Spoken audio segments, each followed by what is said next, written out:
IOHR is sponsoring the first ever Community Sponsorship Awards with Sponsor Refugees and Citizens UK. We're very privileged today to be interviewing with Jim Steele. Jim has come all the way from Canada to share his knowledge and experience of bringing in over 62 families to Canada. Jim Steele, thank you so much for coming today.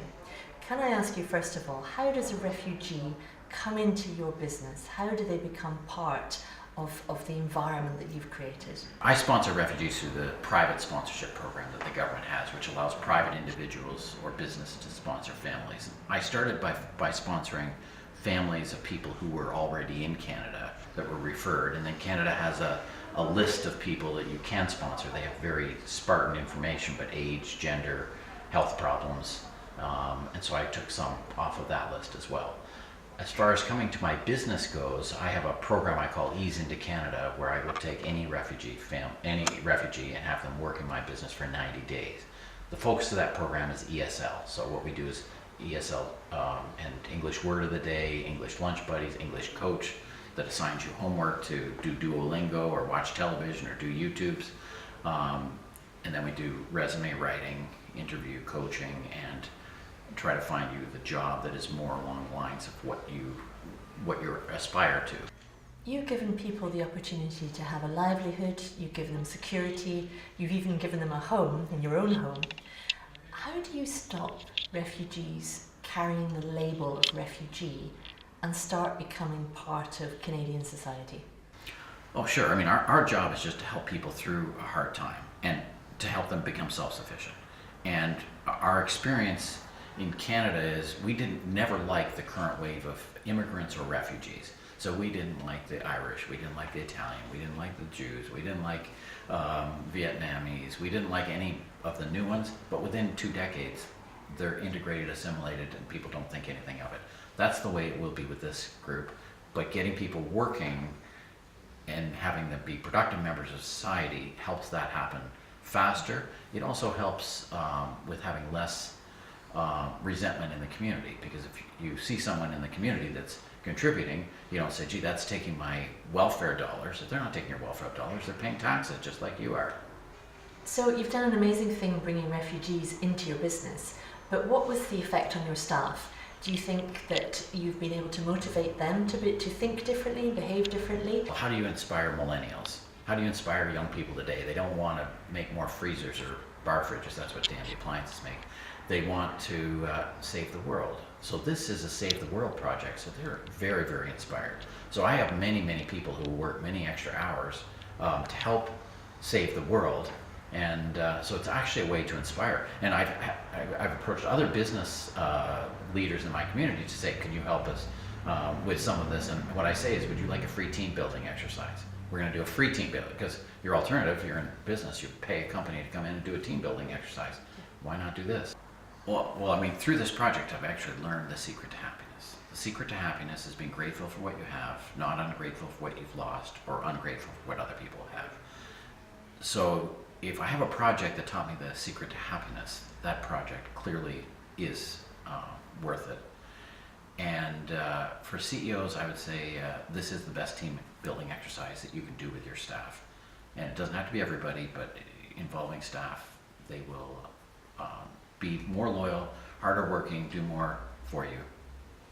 So Jim, with your vast experience of helping refugees, how are you also helping other businesses to do the same? Well, I share all of the Ease into Canada documentation with any business that asks. So I've got a little process, and we're always refining, always trying to make it better, but I definitely share that with anybody who is interested. One benefit is it's inspiring for staff. Another benefit is it actually builds loyalty in customers, because customers want to do business with businesses they feel are doing the right thing. You need to have support for the new people, or else they're not going to feel that they know where the washroom is, or they know what the process is.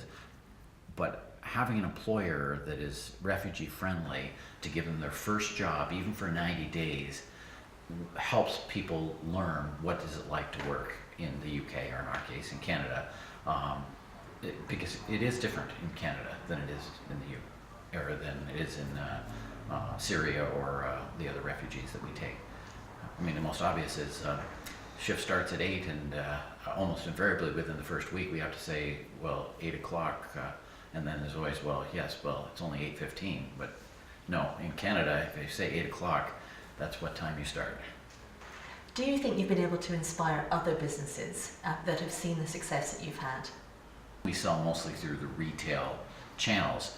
The retail channels do hire some of the refugees, but there's often an English barrier that means that these are not yet ready to work in a retail environment. If you speak enough English to be in a retail environment is a great place to learn and polish your English, but you sometimes have to go in an interim job before you're ready to work at the retailers.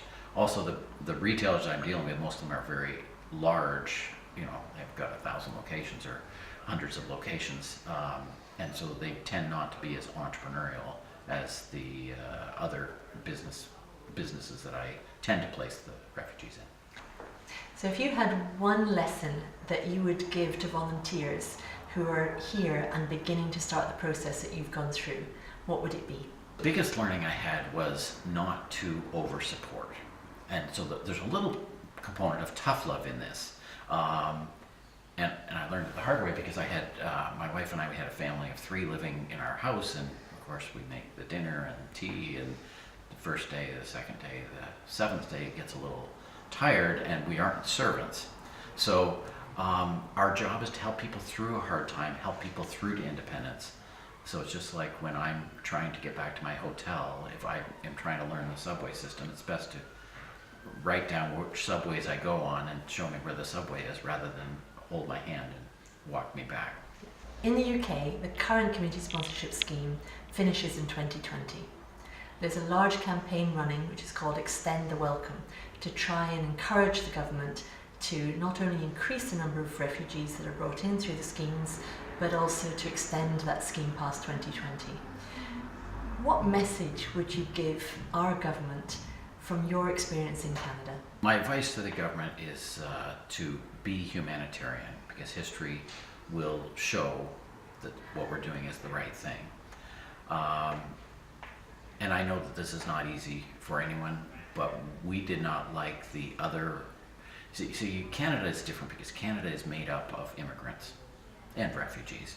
And so for us, we don't think of it much different, because there's nobody in Canada who's been here for more than, unless you're Native American, for a couple hundred years. So everybody was at some point an immigrant to where we are. Clearly, I believe if you are lead a charmed life and have everything that we have first world problems. The least we can do is help those who are going through a difficult time. I always say, can I imagine if it was you, that someone takes your home, your credentials, your references, moves you to a country where you don't speak the language? Wouldn't you want someone to help you through a hard time? So that's where we are in the world. Jim Steele, thank you so much for your time. You are an inspiration to us all. Be a refugee sponsor. Do the right thing.